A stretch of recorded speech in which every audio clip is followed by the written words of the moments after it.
क्षेत्रका केही साथीहरू अलिकति तर्सिनु भएको हो कि आत्तिनु भएको हो कि भन्ने केही कुरा थाहा पाइ पनि रहेको छु। म यही फोरम मार्फत तपाईहरुलाई के स्पष्ट पार्न चाहन्छु भने कुनै पनि मानिसले काम गर्दा, व्यापार व्यवसाय गर्दा केही गलत भएका रहेछन्, केही कुराहरू कानुनका दायरामा रहेनछन् भने तिनलाई हेर्ने दृष्टिकोण भनेको आर्थिक अपराधको दृष्टिकोणले हेर्ने हो। अन्य अपराधी जस्तै साँझ बिहान कहिले समाउला कहिले थुन्ला भन्ने त्यो डर र त्रासमा कसैले पनि व्यापार गर्न सक्दैन। म सरकारलाई यहीँबाट बताउन चाहन्छु, हाम्रै सरकार हो, तर म स्पष्ट पार्न चाहन्छु कि पार्टीको स्पष्ट लाइन,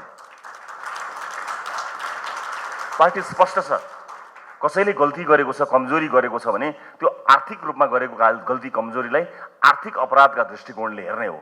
मान्नुहोस् कसैले गैरकानुनी रूपमा एउटा ठुलो जग्गा लिएको छ, त्यो जग्गा लिने क्रममा त्यहाँ व्यापार व्यवसाय कुनै रिजोर्ट या केही चलाउने नाममा उसले कुनै हिजोको सरकार र हिजोको सत्तालाई प्रभावित पारेर सस्तोमा लिजमा लियो या खरिद गर्यो र त्यसले राज्यलाई घाटा लागेको छ भने त्यो व्यक्तिलाई बिहानै समाउने बेलुकै भरे आउँछ कि भोलि समाउँछ कि भन्ने त्रास दिने होइन।